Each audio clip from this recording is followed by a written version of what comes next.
Hello and welcome to Something Wicked. My name is Barry and today I'm going to be making this horrible little thing. It's taken from a book called The Discovery of Witches that was made in 1647 by self-proclaimed Witchfinder General and professional bellend Matthew Hopkins. The engraving shows witches identifying their familiars, evil little beasties that suckled blood in return for mischief and mayhem. And today we're going to be making my absolute favourite, Vinegar Tom. Now Tom might look like he would fart rainbows, but the tale that brought him into being is as black as pitch. So just a heads up, this story is actually quite dark. It contains descriptions of torture and execution, and if that's likely to stress you out, maybe give this one a miss. Anyway, if you're still here, on with the build. So Vinegar Tom came from the mind of an 80-year-old woman called Elizabeth Clarke. Elizabeth was the first victim of Matthew Hopkins, and she was executed as a witch in the midst of the English Civil War in 1645. Now, we don't know much about Elizabeth, but in this episode of Something Wicked, I'm going to do my best to tell her story, set against the backdrop of a country that was tearing itself apart.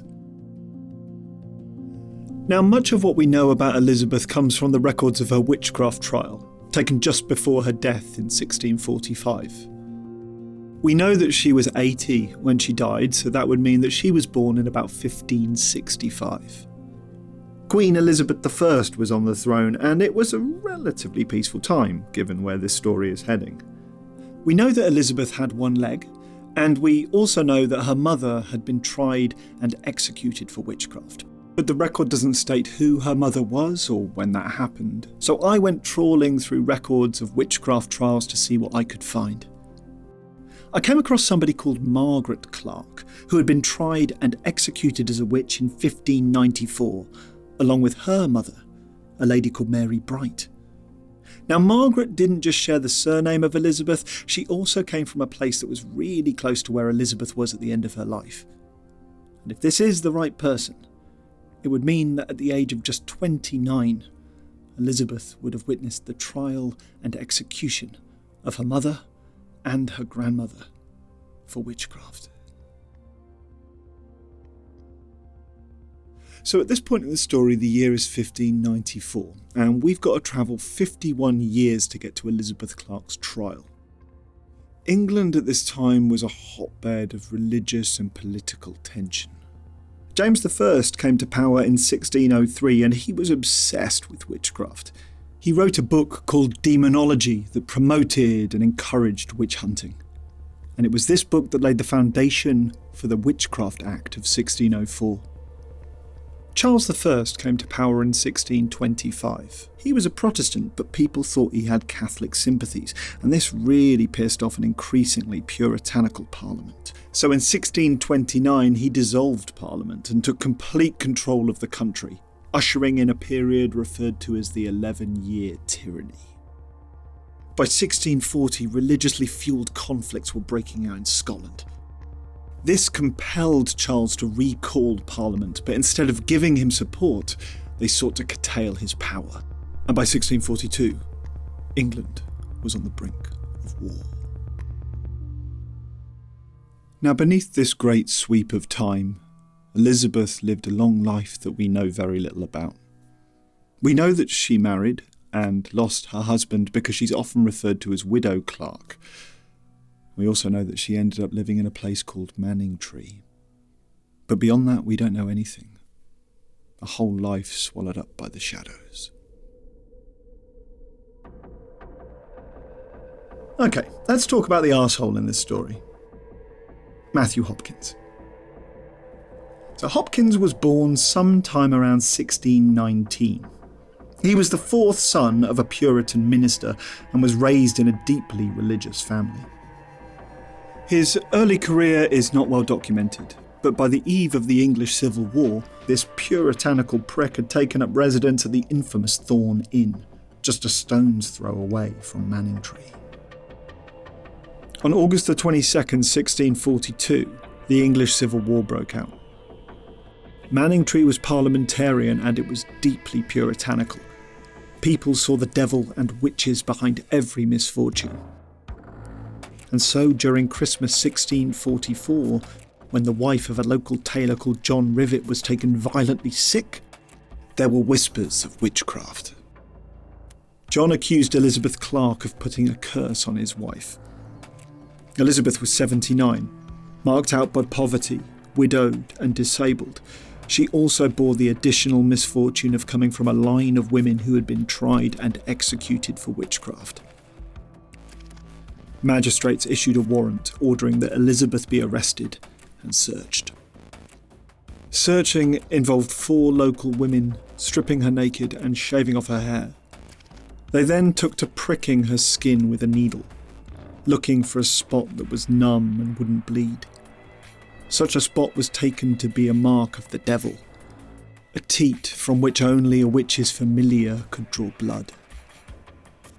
They found 3 such marks on Elizabeth's body, and so her torment entered the second stage, the watching.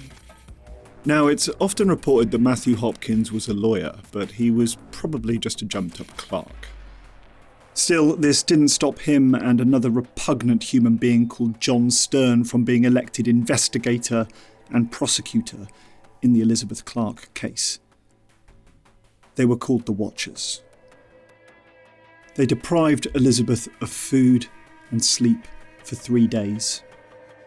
Sometimes she was seated in the middle of the room and interrogated relentlessly. Other times she was made to walk about the room continuously.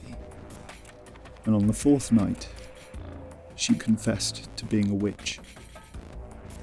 Now, Hopkins and Stern wanted Elizabeth to be tried under the Witchcraft Act of 1604, and it imposed the death penalty on anyone that was caught invoking familiar spirits. They wanted Elizabeth to confess to having the devil's imps in her service. They wanted her to hang. Elizabeth said if they would stay but do her no hurt, that she would call one of her white imps and play with it in her lap. According to Hopkins, Elizabeth called out "halt" into the darkness.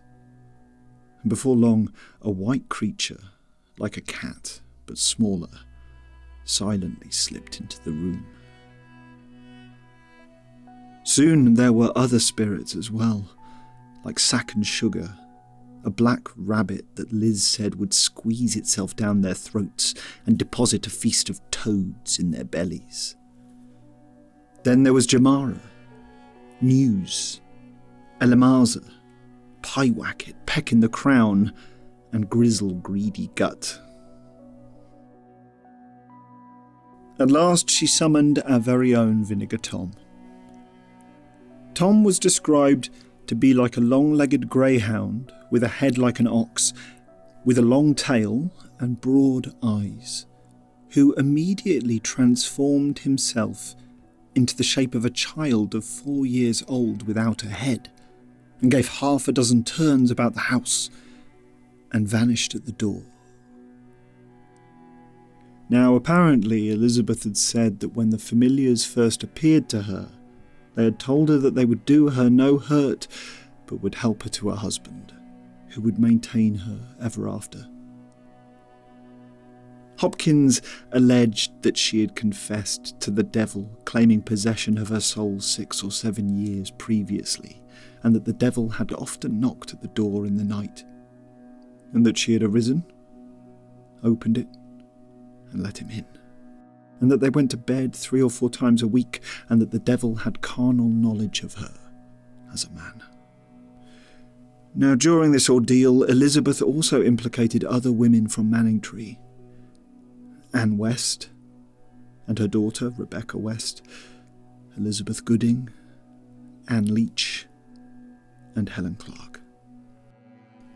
Apparently, Elizabeth had said that she'd been brought into witchcraft by Anne West, who had taken pity on her because of her poverty, so these were probably just Elizabeth's friends.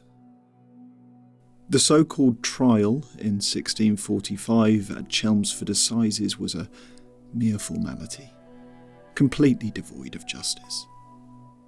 The defendants, powerless against the tide of hysteria, were inevitably condemned.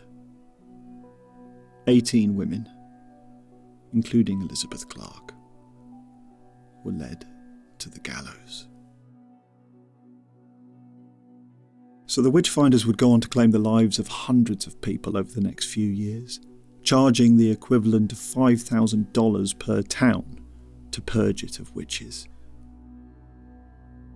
But their reign of terror did not last long. As the war rumbled on, people started to wonder if the Witchfinders themselves were in league with the devil. Hopkins published the pamphlet entitled The Discovery of Witches in 1647 in defence of all that he had done.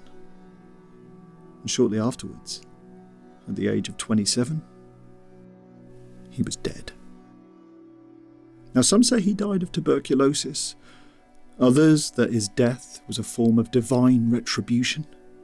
But I like to think that Vinegar Tom finally caught up with him, and he died with a feast of toads in his belly.